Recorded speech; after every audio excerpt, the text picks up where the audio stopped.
Bom, podemos começar. Um bom dia a todos. É um prazer imenso estar aqui hoje, aqui no Instituto Nacional de Educação de Surdos. Gostaria de agradecer à professora Ana Regina Campelo pelo convite. Também parabenizar os surdos pelo dia de hoje, o dia especial que é hoje. O tema que eu trago para vocês é em relação à elaboração visual da corporalidade pelas pessoas surdas. Eu consigo ver aqui pelo telão, né, pela TV. Quando a gente fala desse tema de elaboração visual, da corporalidade, dessa interação pelas pessoas surdas, desse encontro entre as pessoas surdas. Na nossa área de pesquisa, nós pesquisamos muito a língua de sinais, e quando nós vemos a questão da palavra oral, que está sempre atrelado ao aparato vocal, e muitas pessoas pensam que é em relação à oralização, ou apenas pela questão do vocal mesmo, da fala, do vocal. Mas, tanto no Brasil quanto no mundo, as pessoas se atrelam também a esse contexto, a esse conceito. Mas a minha palestra que eu vou trazer hoje é apenas uma questão de reflexão para vocês sobre a relação a essa palavra oral. E o que ela influencia na vida do surdo. Inicialmente, eu gostaria de fazer uma pergunta. Quando nós falamos sobre oral, nós estamos apenas falando sobre questões vocais? Por exemplo, se eu estou aqui falando português, estou utilizando a fala da língua portuguesa, por exemplo, estou utilizando o meu aparato vocal, mas, ao mesmo tempo, também estou utilizando o meu olhar, o movimento do meu corpo, em que as pessoas ouvintes, em que eles não ficam apenas focados apenas na minha boca, na minha voz, no meu som, mas também existem outros elementos, como o meu corpo, que estão atrelados a isso. Então, quando a gente fala de oral, não é algo que está ligado ao vocal, mas está ligado a toda a corporalidade. E o corpo, ela é a base da oralidade. Tanto ouvintes quanto os surdos, pessoas, seres humanos, eles têm esse face a face, essa interação face a face. Mas por que a gente fala de interação face a face? Por conta do olhar, da troca de olhares que ocorre naquela interação, naquele encontro. O uso do seu corpo que está ali atrelado, tanto os surdos e ouvintes, eles fazem também essa questão da corporalidade. E, na área de estudos sociais, nós sempre pensamos que é importante ter essa relação, né, essa interação face a face, essa interface, no encontro das pessoas surdas e também das pessoas ouvintes, em que há a interação de todo o seu corpo. Quando a gente fala sobre fala, também é outro conceito em que as pessoas atrelam apenas ao vocal, ao aparato vocal. Mas a fala, ela está apenas ligada a isso? Quando a gente diz sobre fala, ela está tanto ligada à língua de sinais, quanto também à língua oral. Porque a fala, ela está atrelada ao corpo humano, que tanto pode ser utilizada com o aparato manual ou com o aparato vocal, tanto um quanto o outro.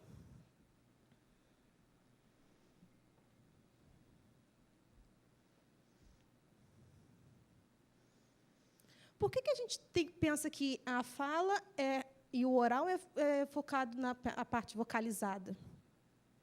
Porque, na nossa sociedade, nós temos uma forte influência da questão da letra, da escrita, da grafia, do dicionário, e isso influencia muito sobre a questão da linguagem humana.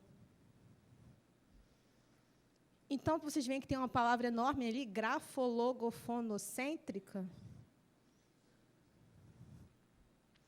Mas por que eu utilizo esse termo? Porque, por exemplo, onde eu trabalho, na Universidade Federal de Santa Catarina, na UFSC, nós trabalhamos no curso de Letras Libras, que é Letras Libras.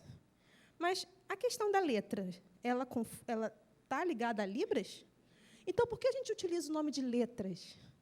Porque é um nome que está fortemente propagado na sociedade, porque a sociedade ela atrela letras às questões linguísticas.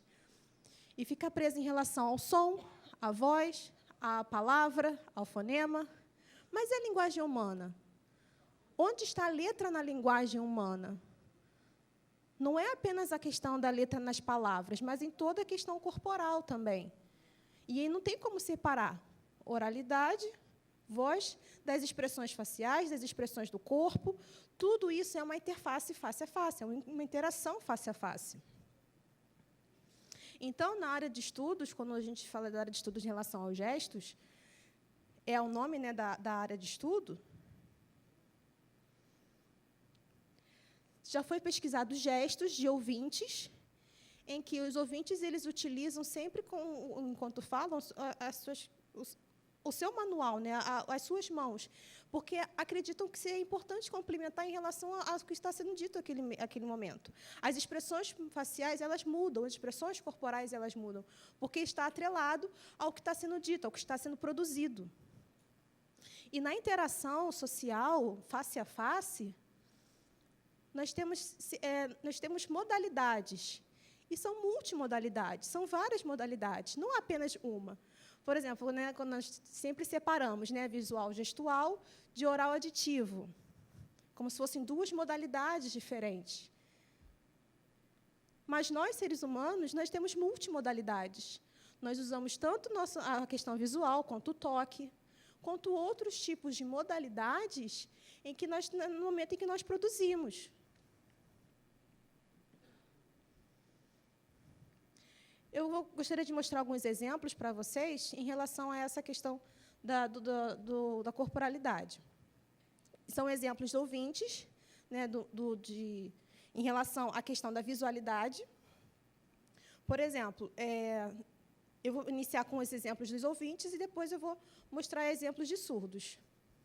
Esses 3 exemplos que eu trouxe hoje para vocês são exemplos que são de ouvintes em que eles desenvolveram comunicação manual, em que ele, por exemplo, no primeiro exemplo que vocês podem ver ali, em que, se o ouvinte, ou também um surdo, estiver fazendo algum tipo de mergulho, algum trabalho, uma atividade embaixo d'água, é possível utilizar a voz? Não tem como, porque senão você não consegue respirar, por conta do respirador que está ali. Então, foi desenvolvido alguns sinais, um repertório de sinais que eram necessários para aquele momento serem utilizados. E aí, surdos e ouvintes, eles podem utilizar também, mas a necessidade do ambiente me fez criar esses repertórios visuais. Por exemplo, também outros sinais que eu vou mostrar um vídeo para vocês.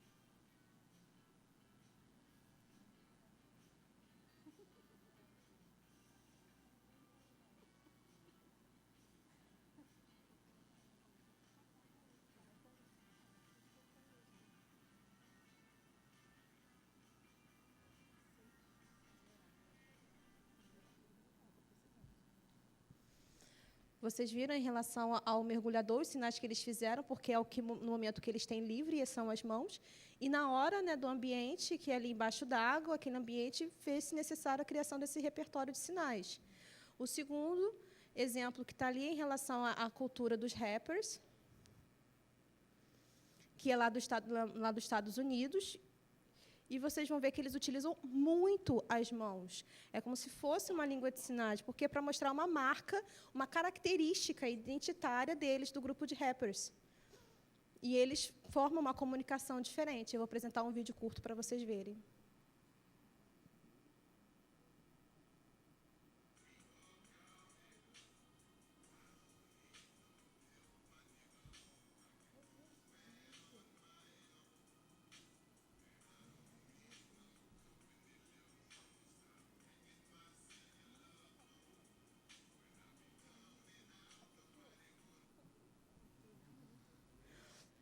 Nossa, vocês viram, né? Parece realmente questões da língua de sinais, né? Tem questões fonológicas ali. Mas é algo cultural deles. Algo cultural dessa comunidade, desse grupo de rappers. É algo que é deles mesmo, característico deles. E o terceiro exemplo que eu vou trazer para vocês são de monges, que são do Tibete. E, nesse exemplo, em que eles fazem mudras e eles utilizam os gestos, eles utilizam as mãos, para vocês verem como é que é. E esses gestos, eles têm um significado. E também tem relação de energia do corpo, uma relação com o corpo e da energização dele.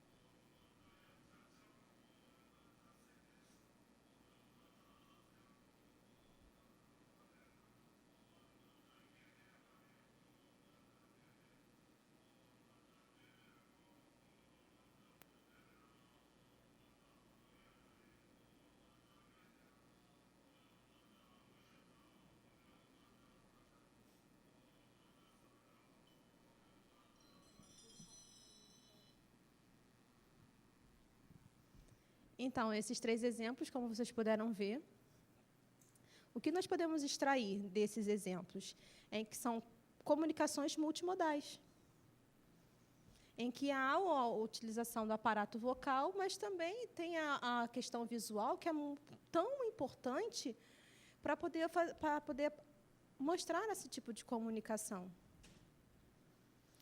Agora, nós já mostramos exemplos dos ouvintes, eu gostaria de mostrar os exemplos dos surdos. Qual é a diferença dos surdos nessa comunicação, nessa interação face a face? Nós sabemos que os surdos não têm em relação ao som, mas eles têm um desenvolvimento visual muito maior do que os ouvintes, se nós formos comparar. No primeiro exemplo que eu trago ali para vocês, é uma história, como vocês lembram, né, do debate presidencial que ocorreu, em que as pessoas ficaram falando em relação às expressões faciais das intérpretes, que eram exageradas.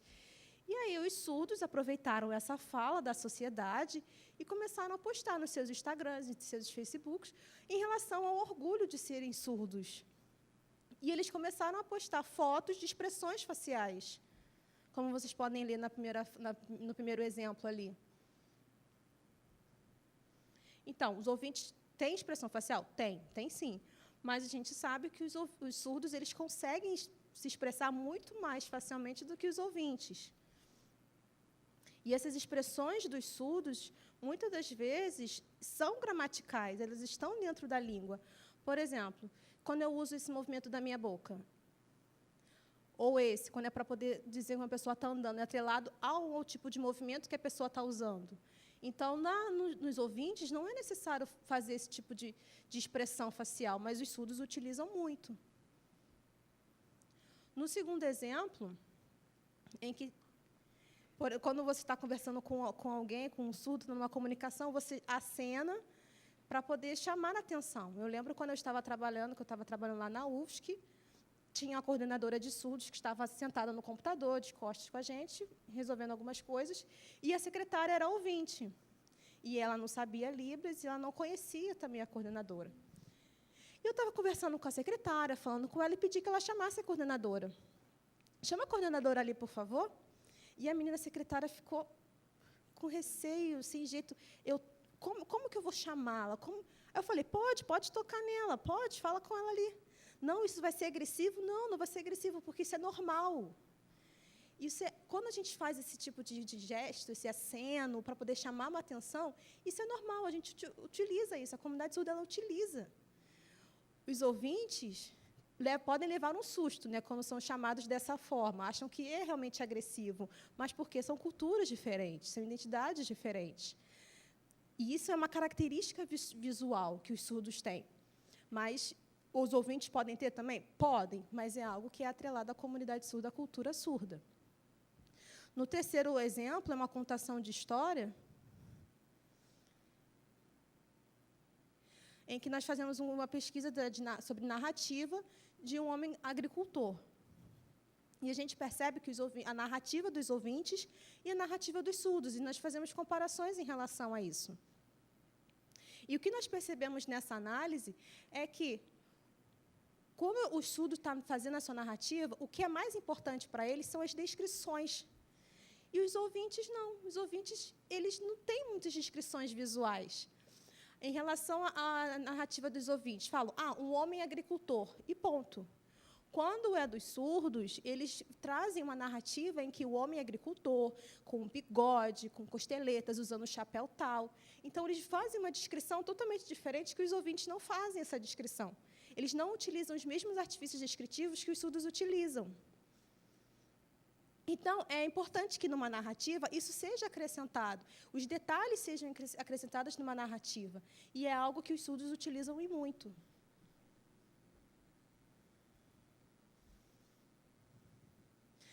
Também temos esse exemplo aqui, que é do folclore, uma piada, ou então questões folclóricas ou poesias, em que o visual ele traz um prazer estético.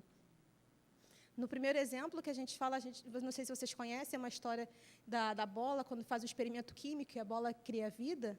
Eu não vou poder mostrar o vídeo, não vou mostrar o vídeo hoje, mas a história é sobre uma bola que cria vida e os alunos saem correndo. E a bola sai correndo atrás dos alunos. E depois a senhora sai correndo e depois um cachorro sai correndo.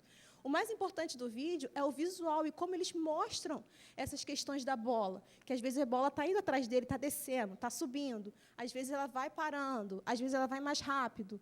Então, a gente vai fazendo questões cinematográficas, a gente analisa essas questões cinematográficas e visuais que nos dão um prazer estético e realmente torna algo muito mais emocionante. Em que os ouvintes eles têm algo que é diferente dos surdos. Os surdos têm esse prazer mais estético. Os ouvintes eles utilizam o espaço. Sim, eles utilizam muito o espaço. Na pesquisa da pantonime, a gente vê que eles utilizam mais o espaço para poder utilizar os seus gestos. Mas os surdos é muito mais profundo, é muito mais intenso. Como vocês podem ver nesse exemplo, no outro exemplo, nós vemos que ele utiliza o espaço de diversas maneiras, em que ele coloca referentes e depois ele vai utilizando aquele espaço em volta dele como referentes. E isso é algo muito prazeroso, que os ouvintes não fazem com tanta frequência. É muito mais condensado, muito mais resumido. E na área, nos surdos, eles utilizam muito mais o espaço como estruturação do discurso. O terceiro exemplo, o último, como vocês podem ver ali, é bem interessante, porque ali é uma contação de história. Ali, quando você vê na foto, foi tirada a foto do surdo assim. Mas o que isso significa? Eu vou passar resumidamente para vocês. É uma contação de história, ainda sobre o homem agricultor.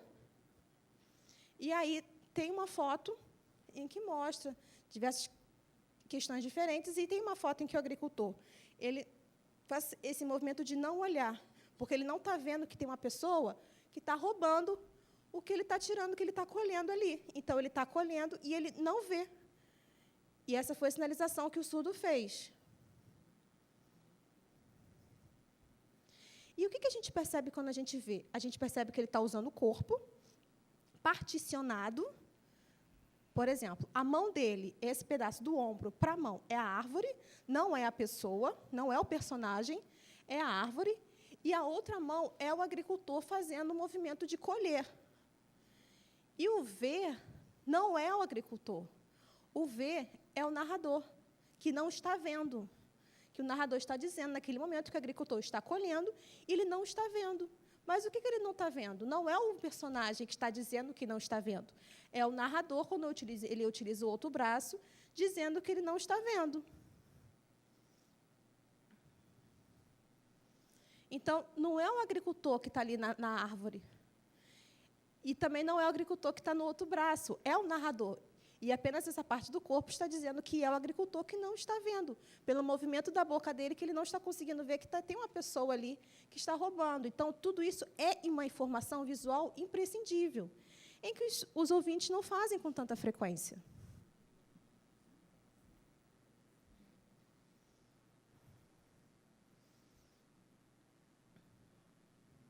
E quando a gente fala também, né, da relação do espaço, vocês lembram do agricultor, né, como a gente estava falando do agricultor. A gente pede para os ouvintes contarem uma história, eles usam muito a pantonime. E a gente pede que eles não falem, não oralizem, apenas utilizem a pantonime. E os ouvintes eles fazem a árvore, e o espaço que eles utilizam na ação de colher da árvore é muito maior do que o dos surdos. Eles fazem assim, por exemplo, quando andam de bicicleta. É algo muito mais exagerado, em que os surdos é um espaço totalmente condensado. Ele consegue fazer naquele espaço todas as informações que ele necessita. Algo bem mais restrito.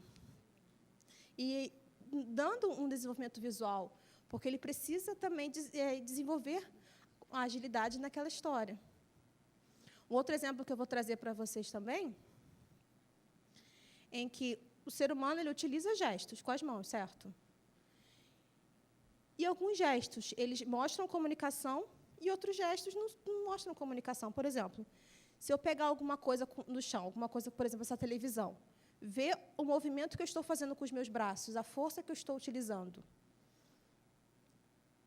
É algo que a gente usa no mundo, né, na nossa forma de agir.